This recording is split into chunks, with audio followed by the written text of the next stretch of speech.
Tara, luto tayo ng tilapia. Meron ako dito isang pirasong tilapia. Nalinisan ko na siya.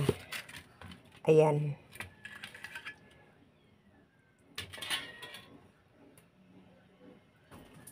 Lalagyan natin siya ng asin. Kunti lang asin. Kasi ulam ito ng tatay namin. Bawal sa kanya yung maalat. Bawal yung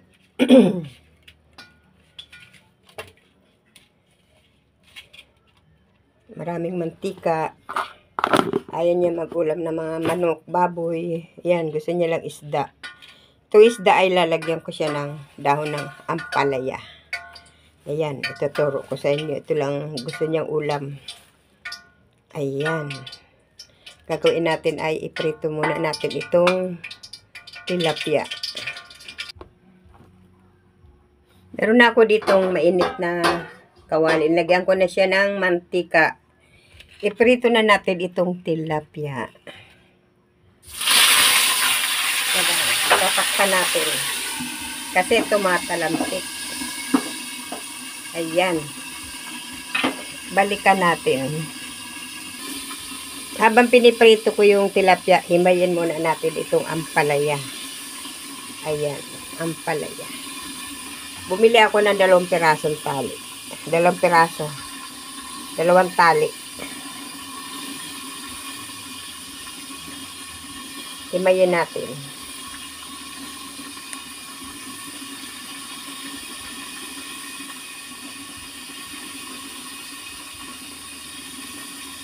Ayan, ang ganda ng ampalaya. Sariwang-sariwa.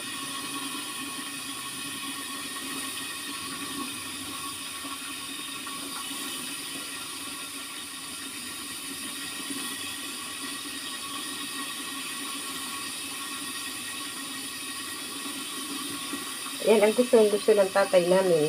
Ampalaya. Tapos papukuluan mo, mapait. Ayan, ang gusto niya. Kaya kung sino may mga tatay dyan na may mga edad na, ito ang paulam niya. Maganda pa sa katawan.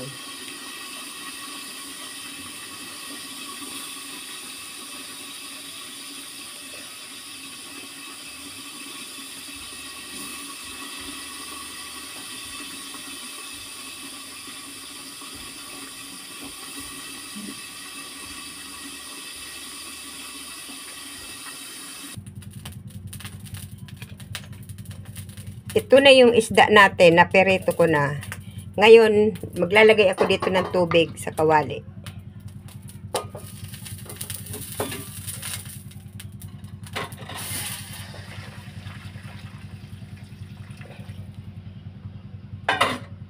Ayan.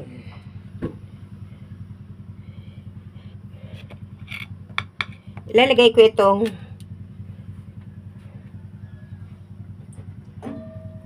luya, sibuyas, bawang. Pwede kayo maglagay ng kamatis. Kaso ang tatay namin ayaw ng kamatis. Tapos maglagay tayo ng sili. Pakuluan muna natin. Ay, maglalagay pala muna ako bago ko. Maglagay tayo ng kalahating cubes ng chicken.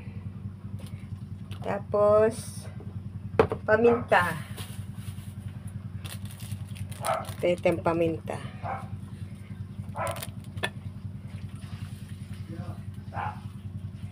Ayan. Pakuluan muna natin yan.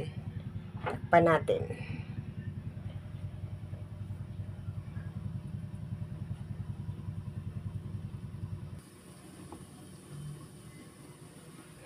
Ayan.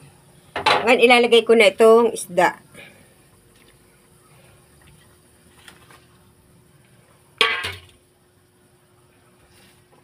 Pakulaan natin ito isda. Pero titikman muna natin kung tama na yung lasa niya. Lagyan natin ng kaunting asin. Kaunti lang kasi bawal dito ang maalat. Ngayon, takpan muna natin para kumatas yung lasa ng isda sa sabaw.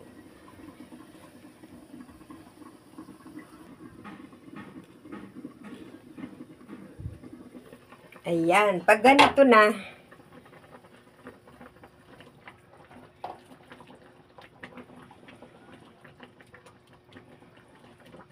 kumatas na yung isda. Sarap ng sabaw. Ilagay na natin itong ampalaya.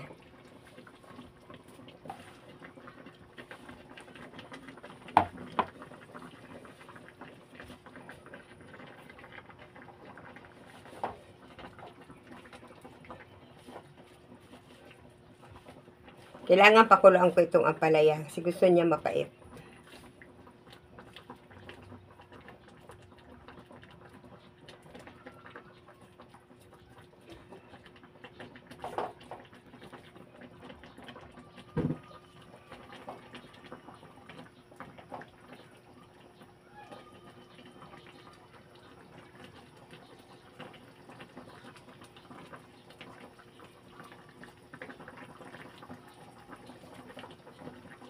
Yan, takpan muna natin. Mga 1 minute lang. Luto na yan. Ang palaya. Kasi gusto niya yung papakuluan ko muna yung palaya. Bago ko hanguin.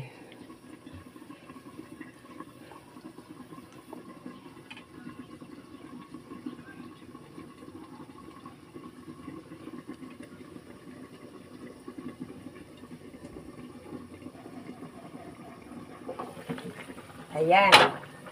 Pwede na to. Luto na to.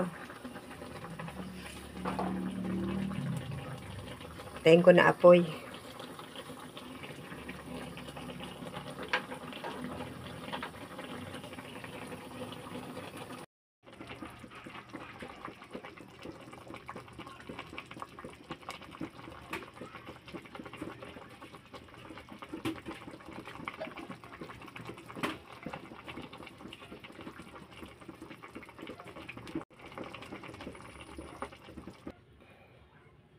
Ito na yung gulay natin.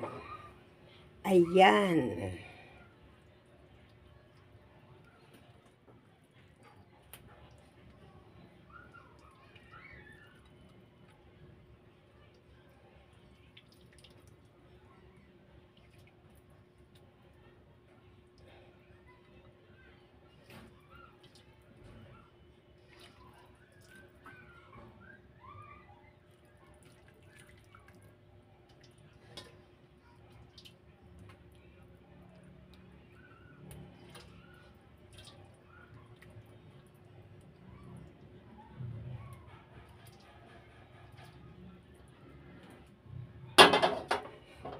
Ayan, yung ano nating gulay. Sarapan na naman yung tatay namin ito.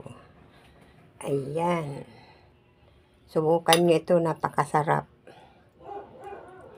Kung mura ang ampalaya sa inyo, damihan nyo ng ampalaya. Mas malasa. Ayan.